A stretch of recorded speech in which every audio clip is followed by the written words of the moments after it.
गांव से आए मेरे पिता तुल्य बुजुर्ग, मेरी माताओं, बहनों, भाइयों और देश का उज्जवल भविष्य प्यारे बच्चों, मैं आपका दिल से धन्यवाद करती हूँ, अभिनंदन करती हूँ।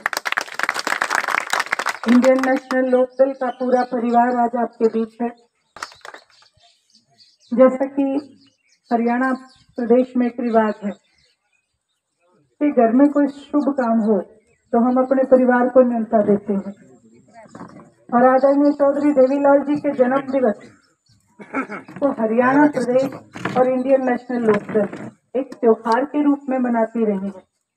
इसलिए 25 सितंबर को आदरणीय ओम प्रकाश जी चौटाला ने आपके पूरे गांव को न्योता भेजा है कि आप 25 तारीख को ज्यादा से ज्यादा फतेहाबाद में सादर आमंत्रित है। मेरी आपसे प्रार्थना है, सभी माताओं से, बुजुर्गों से, भाइयों से, बहनों से और युवा बच्चों से कि आप ज्यादा से ज्यादा संख्या में पहुंच के आदरणीय चौधरी देवीलाल जी के सम्मान दिवस की शोभा बढ़ाने का काम करें। जहां एक तरफ मैं आपको न्योता देने आई हूं, वहीं दूसरी तरफ आज के हालात, जो हमारे हरियाणा प्रदेश के हालात हैं, वो चिंताजनक हैं। इसमें कोई दो राय नहीं, क्योंकि मैं भी एक महिला हूं। एक महिला के लिए आज चूल्हा चौका चलाना बहुत मुश्किल है। आज सुबह उठते ही जब हम चाय बनाने के लिए वो गैस चलाते हैं तो उस गैस की आंच में से 1100 रुपए जाते दिखते हैं। 1100 रुपए का एक सिलेंडर बचता है। वहीं दूसरी तरफ हमारे बच्चे बेरोजगार हैं। बेरोजगारी में पूरे हिंदुस्तान में हरियाणा प्रदेश को नंबर 1 पे लाके खड़ा करती है। जहां एक तरफ हम इतनी परेशानियों को झेल रहे हैं, वहीं आज तक का इतिहास, आज हिंदुस्तान को आजाद हुए 75 वर्ष हो गए। 75 साल के इतिहास में मेरे बड़े बुजुर्ग सभी यहाँ पे बैठे हैं, जिन्होंने बहुत सारी सरकारें देखी हैं, लेकिन आज तक के इतिहास में कभी भी दूध पे, दही पे, लस्सी पे, पनीर पे, आटे पे कभी टैक्स नहीं भरा गया। चाणक्य ने अपनी एक किताब में लिखा है कि जब किसी राष्ट्र की जनता के ऊपर भोजन के खाने के ऊपर जो कर लगना शुरू हो जाए तो ये समझ लेना चाहिए कि उस राष्ट्र का व्यापारीकरण हो चुका है। इसमें कोई दो राय नहीं कि हिंदुस्तान को आज व्यापारियों के हाथों में दिया जा रहा है। रेल बेच दिया, तेल बेच दिया, जहाज बेच दी, सड़कें बेच दी, सरकारी स्कूल बेच दिए, हमारी फौज बेच दी, और तो और 15 अगस्त की आड़ में हमारी आन बान और शान राष्ट्रीय ध्वज को भी 25-25 रुपए में बेचने का काम ये भारतीय जनता पार्टी ने किया। कहते हैं कि हम राष्ट्रवादी हैं। आज हमारे राष्ट्रीय ध्वज की भी इन्होंने बोली लगा के रखी है। मैं तो कहूंगी इससे दुर्भाग्यपूर्ण घटना हो ही नहीं सकती। बहुत सारी मेरी बहनें मुझे मिली, बोली कि डीपू के ऊपर ये अनिवार्य कर दिया कि 20-20 रुपए में, 25-25 रुपए में झंडे खरीदो, और जो झंडे नहीं खरीद रहा था उसकी क्यों काटी जा रही थी 2-2 किलो, 3-3 किलो। यानी कि एक तरीके से ये दिखाना चाहते हैं कि भाई आज हिंदुस्तान गुलामी की तरफ जा रहा है। जो हम कहेंगे वो जनता को मानना पड़ेगा। देखिए, जैसे कि डॉक्टर साहब कह रहे थे कि कहीं ना कहीं हम भी इस चीज में चले जाते हैं। कोरोना आया, देश के प्रधानमंत्री ने कहा थाली बजाओ, सबने थालियां बजाई। कहता मोमबत्ती चलाओ, सबने मोमबत्तियां जलाई। और जब जनता पूछती है ऑक्सीजन का बंदोबस्त क्या है,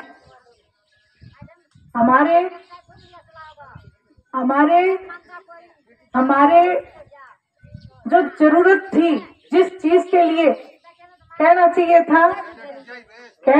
था कि ऑक्सीजन का बंदोबस्त रखो, डॉक्टरों को आदेश होने चाहिए थे कि हिंदुस्तान में ऑक्सीजन की कमी आने वाली है, ऑक्सीजन का बंदोबस्त रखो। ऑक्सीजन भी थी, लेकिन उसको भी घुमा के रखा कि यहाँ के ट्रक वहां जाएंगे, वहां के ट्रक यहाँ आएंगे, यानी कि जनता को बेवकूफ बनाने में भारतीय जनता पार्टी नंबर 1 पे है। आज नौजवान को नौकरी चाहिए। आज नौजवान नौकरी के बिना बहुत जगह आत्महत्या तक करने पे मजबूर है। जब माँ बाप सुबह उठते हैं, वो देखते हैं कि मेरा पढ़ा लिखा बालक और बेरोजगार घर में बैठा है, तो उसमें बाकी नहीं रहती, उसकी आंख में पानी आ जाता है कि पेट काट काट के हमने बालकों को पढ़ाया। अब नौकरी इनके पास है नहीं, और जितने नौकरियों पे हैं उनको ये नौकरी से उतारने का काम कर रहे हैं, और कहते ये हैं कि हिंदुस्तान की सूरत बदलेंगे। अब ये नहीं पता किस तरीके की सूरत ये लेके आएंगे। सब कुछ हमारा बेच दिया, और उसके बाद भी झूठ पे झूठ बोलते चले जाते हैं। मेरा आपसे अनुरोध है, प्रार्थना है, जैसे खास करके मेरी माताएं बहनें, जैसे हम दुकान पे जाते हैं और हमें कोई कपड़ा चाहिए होता है, तो खास करके हम कहते हैं किसी को सूती चाहिए तो भाई सूती दे दे, कोई कहेगा सिल्क दिखा दे। अपने अपने मन पसंद की चीज हम दुकानदार से मांगते हैं। वो जब लेके आता है तब भी हम हाथ लगा लगा के देखते हैं भी ये सही कपड़ा है कि नहीं। आप लोग ऐसा करते हो, मैं भी करती हूँ, क्योंकि मैं भी महिला हूँ। फिर भी हम तसल्ली नहीं करते, फिर भी दुकानदार से कहते इसको खोल के दिखा भाई, कहीं से कटा और तो नहीं। जब हम एक सूट के लिए, या मेरा कोई भाई जाएगा दुकान पर सामान लेने तो 4 जगह पूछेगा भाई तू क्या रेट दे रहा है, तू क्या रेट दे रहा है, और तसल्ली करके ही हम चीज खरीदते हैं। आपसे मेरी प्रार्थना अनुरोध यही है कि इस बार जब वोट डालने जाओ, वोट डालने से पहले ये तमाम जो आप तसल्ली सूट के टाइम करते हो, ये सारी वोट डालते वक्त किया करो कि भाई कौन सी पार्टी ने अपने राज्य में काम किए और किसने नहीं किए। सूट तो हमारा फिर भी 6 महीने में फट जाएगा, 1 साल में फट जाएगा, लेकिन जो हम सरकार चुनते हैं वो पूरे 5 साल के लिए चुनते हैं, और वो 5 साल हमारे बच्चों का भविष्य, हमारे गांव का विकास निर्धारित करता है। आपको ये नहीं सोचना चाहिए कि मेरा 1 वोट है, आपके वोट की कीमत सोचनी चाहिए कि मेरे इस वोट की कीमत क्या है, मेरे बच्चों का भविष्य, मेरे गांव का विकास मेरी कीमत है। आप जब ये बात सोचने लग जाओगे तो मैं आपको दावे से कहती हूँ कि इंडियन नेशनल लोकदल एक ऐसी पार्टी है जिसने हर जन कल्याण की नीति को लागू किया है। चाहे वो जच्चा बच्चा की स्कीम हो, चाहे कन्यादान की राशि हो, चाहे बुढ़ापा पेंशन हो, चाहे किसान के लिए सबसे पहले मुआवजा लगाने की बात हो, ट्यूबवेल के फ्री में कनेक्शन देने हो, गांव की गलियों का विकास करना हो, महिला आयोग का गठन करना हो, सरकार को आपके द्वार लाना हो, और या फिर जो अभी हमने देखा किसान आंदोलन में एकमात्र सीट होते हुए भी आदरणीय अभय सिंह जी चौटाला ने इस्तीफा दिया कि जनता बड़ी होती है ना कि कुर्सी बड़ी। जब आप ये सारी चीजें सोचोगे तो आपके सामने केवल इंडियन नेशनल लोकदल का ही नाम आएगा। और रही बात कांग्रेस की, तो बहुत ही अच्छे शब्दों में आपको प्रधान जी ने बताया, लेकिन थोड़ा सा मैं आपको विस्तार से और बताना चाहती हूँ कि आप सब लोगों ने इलाहाबाद का बाई इलेक्शन देखा होगा। कहते हैं प्रत्यक्ष को प्रमाण की जरूरत नहीं होती। इलाहाबाद का जो बाई इलेक्शन था उसमें अभय सिंह जी चौटाला तो किसान के लिए खड़े थे, लेकिन कांग्रेस, भारतीय जनता पार्टी, लोपा, जेजेपी, ये चारों मिलके इसी कोशिश में थी कि कैसे न कैसे करके अभय सिंह चौटाला को हराया जाए। अभय सिंह चौटाला जी को वहां से हराने का मतलब किसान को हराना था। तो ये किसान की हम ये सारी बातें कहते हैं, कुछ नहीं है किसान। मैं एक जगह मेरी डिबेट थी चैनल के ऊपर, तो वहां पे भी, क्योंकि वो बीजेपी का ही चैनल था, वहां पे भी मुझसे प्रश्न क्या पूछा गया कि जी किसान तो कहीं पे दिखा नहीं, किसान तो कहीं पे नहीं था। अभय सिंह चौटाला का हमने सर्वे किया, किसान कहीं पे नहीं था। मैंने कहा अच्छा तो आपको दिखा क्या?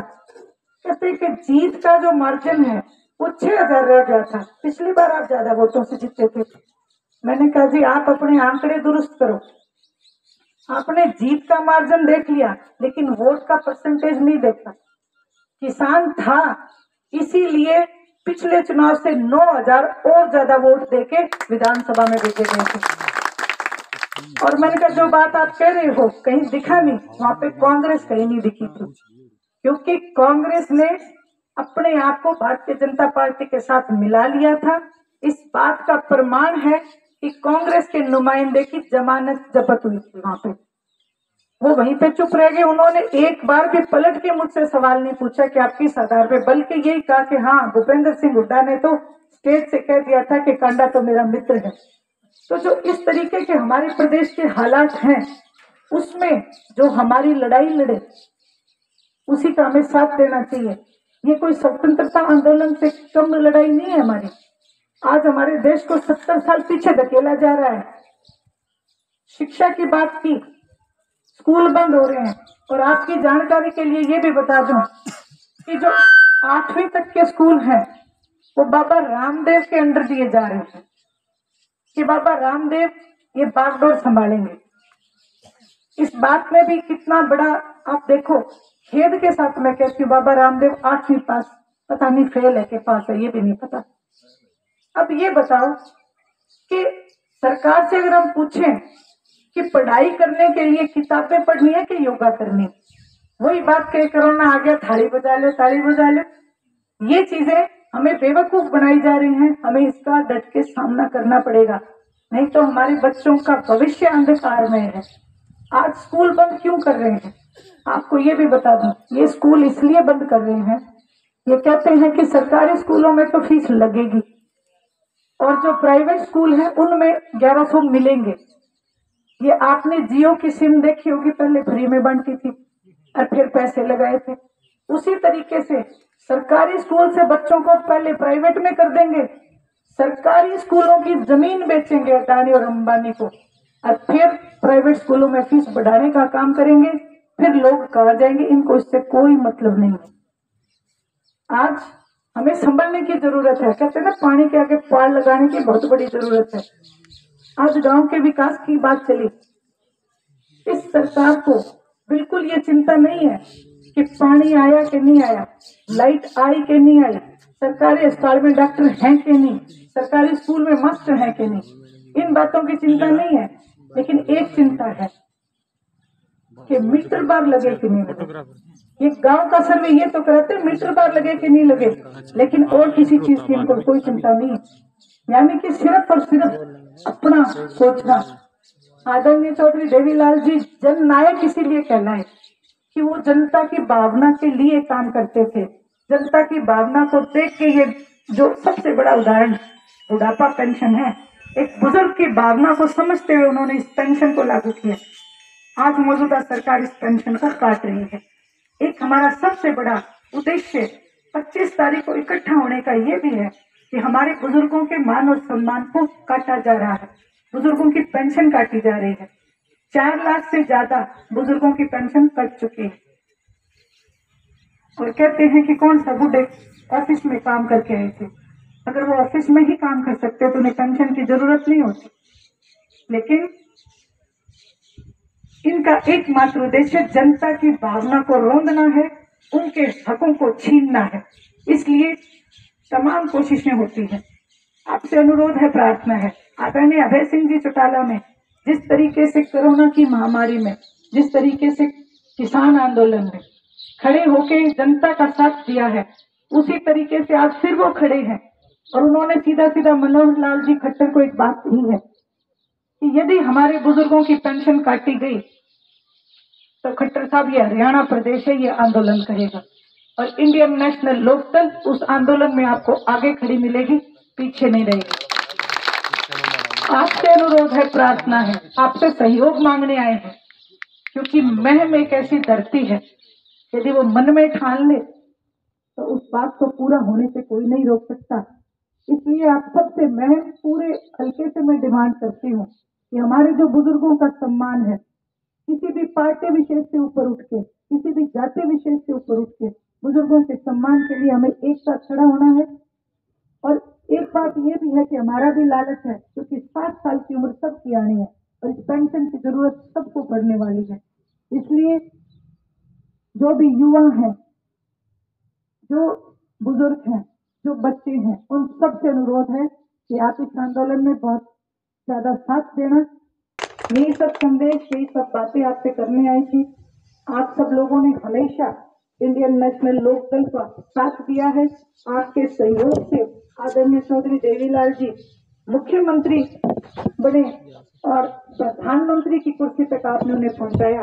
आपसे अनुरोध है, प्रार्थना है, जैसे उन्होंने आपको कभी निराश नहीं किया, अभय सिंह जी चौटाला भी एक ऐसे नेता हैं जिन्होंने हमेशा अपने आप को उनका वंशज होने का प्रमाण दिया है। ये मेरा आपसे वायदा है कि जिस तरीके से चौधरी साहब का नाम लेके आज हम सब लोग इकट्ठे होते हैं, भविष्य में भी इंडियन नेशनल लोकदल के लिए आप सब लोग ऐसे ही इकट्ठे होते रहेंगे। आप सब लोग आए, आपने मुझे सुना, आपका बहुत बहुत आभार, धन्यवाद।